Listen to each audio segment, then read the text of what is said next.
I'm fucking over it. Is that Rich? Yes, it is. Hi, Rich. How are you, buddy? I'm doing real well, man. How are you doing, bud? I'm all chimed up. I'm ready to fucking fight somebody right now. It sounds like you're a little pissed off here, bro. See, what do you do, Brent, when you're a guy like me that you think you're kind of tough, and then you get real mad at a guy like Rich Franklin, and you size him up in a bar, and you're like, all right, okay, I'm all right. And then a guy, is a fucking 900-degree black belt, and he makes you look like an idiot. Well, then you look pretty dumb. What happened? You hire somebody to whoop his ass. Who do you that list gets real short, real fast. I mean, what do I hire? 3 guys? Who can I hire to whip your ass? I mean, Well, that's the thing, man. If this happens with somebody else, then you just call me up and I'll come down there and we'll go back to the bar. Now, before somebody gets smart with you, Rich, when you're a guy like yourself, do you warn them and say, hey, listen, man, you don't want any of this, kid? Or pretty much. I just say, look, well, first I'll tell them, I'm like, look, it's my off night and I'm not fighting tonight. So. If usually like I'm at a bar on Friday night and they'll do that, and I'm like, look, Friday's my off night. If it was Saturday, this would be completely cool, but right. I'm not fighting tonight, and so I'm sorry. You're like, listen, man, this is a non-sanctioned event. Come on. Yeah, exactly. I ain't going there. Hey, when you were teaching, how badly did you want to throttle up one of those little fucks and getting frustrated in class? Dude, I'll tell you what, man. There were a couple times that you wanted to do that, but. I don't know, man. You can't let the kids get to you like that, man. I'll tell you what. But I mean, what was the most disrespectful kid you had in class, and what did he do to you? You know what? I really never had any kids that were disrespectful to me personally, but it's the wear and tear, that daily grind of these kids like not doing their work, showing up late to class, and just they'll wear you down. They'll eventually just wear you down, won't they? Oh yeah. I mean, it's a daily thing. Like you have 6 classes in a day, so you're having somewhere around, 150, 180 students for the whole day, and you usually have like 2 of them each year that are just that blatant. Like they show up late to class twice a week, and they don't ever do their homework, and it's just, and really, I mean, you're just trying to help these kids out, and at the end of the week, man, all they're doing is just mounting more against you, and you get to the point where you almost snap sometimes. And see, times have changed too, because when I was in school, insight from Rich. When I was in school, man, like Mr. Phil Digitano, when I was in 5th grade, Brent, he would literally yoke you out of your fucking chair. And he would, do hand-to-hand combat on you. I don't know how much of a stud he really is. He was yoking up 5th graders, but still, back in the 70s and early 80s, you could still yoke a kid up a little bit. So Rich, it sounds like you don't really miss teaching that much. I'll tell you. But you know what? Here's the funny thing about the 5th grade teacher, though. You remember him being a stud, that's for sure. You know what I'm saying? Oh, yeah. He's still, to this day, Brent, he probably is 85 years old, but he's still got me mentally fucked up in my head right now. He could probably beat me up. And I bet they were allowed to paddle you, too, back then. Yeah, remember they'd send you down to the office, and then you have a witness, and then Mr. Farrar, that was my principal, they would whack your ass. Remember that? That happened to me, too, yeah. Many times. Did you? Now, were you ever in school, Rich, when they still whacked ass? Oh, yeah. Actually, you know what? I mean, I was one of those students. I never got in trouble, man, but I got 2 swats the whole time I was in school, and they were both on the same day in the 8th grade, man. What were you doing that day? The first time I was in gym class, and there was this girl in the gym class, and I pulled her in the boys' locker room playing around. There you go.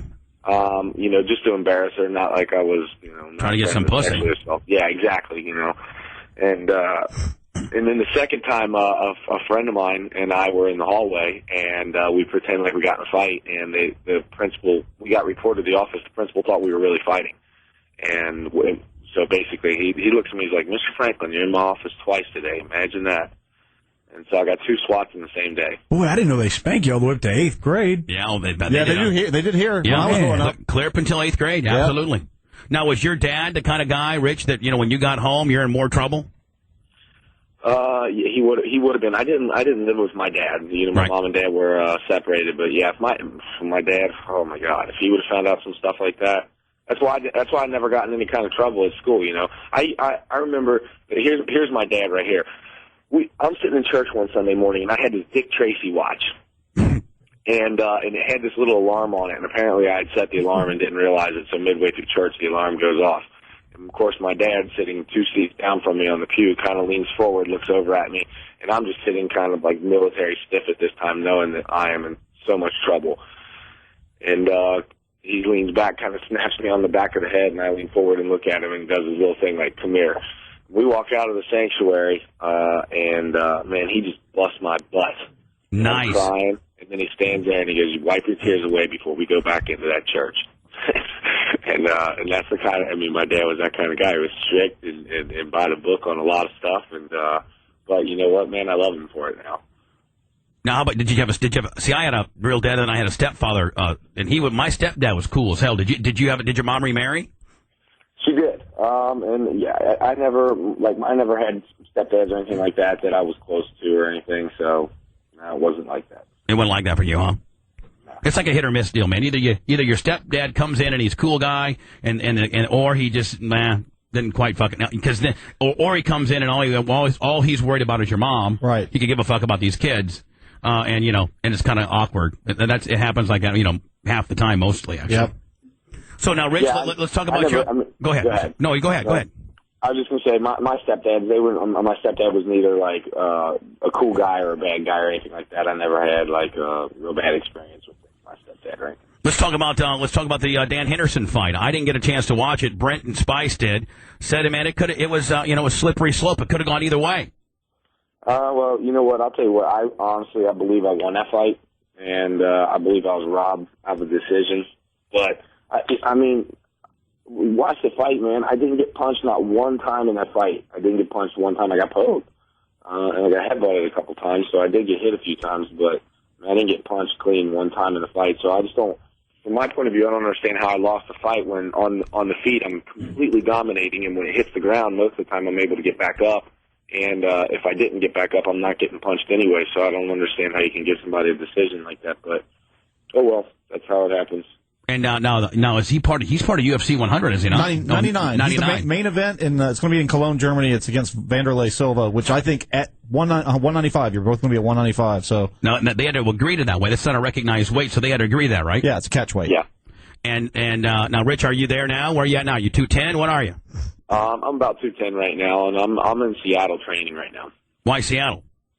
I've been splitting my time between Cincinnati and Seattle. I've started coming out here to train and all that, and I work with Matt Hume out here, and I bring my boxing coach Rob Bradford with me, and so I'll do half my time in Cincinnati, half my time in Seattle. I actually leave next Wednesday, and then I head back to Cincinnati, finish my last 2 weeks there, and then I'll go to Germany from there. Now, see, the thing about MMA, Brent, you have a game plan, but you're never going to give it away because it's just, so barbaric, it's truly, but like in the scouting of Vanderlei, what do you have to make sure that you, one, look out for, or two, do good on?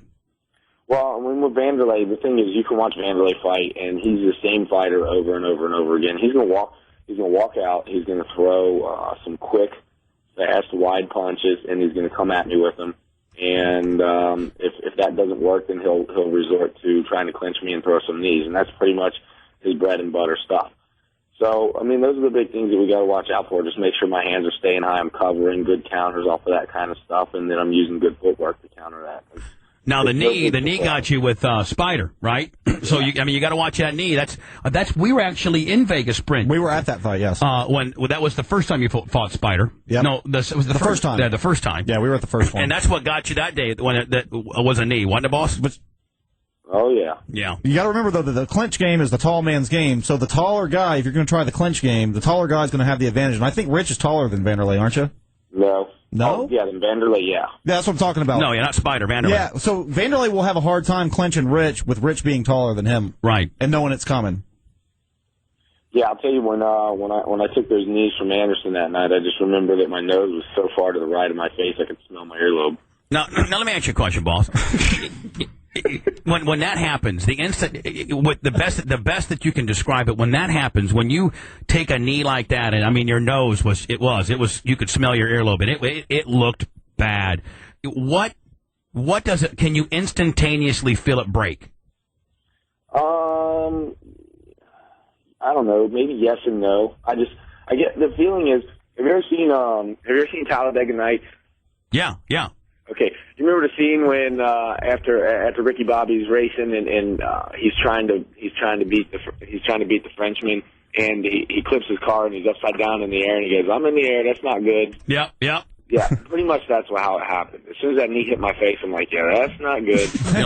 So you had that little bit of time saying before the pain to set in, for that however long it is, you're like, that's not good. No matter how you cut this, it's not good. The pain doesn't set in until after the fight. Right.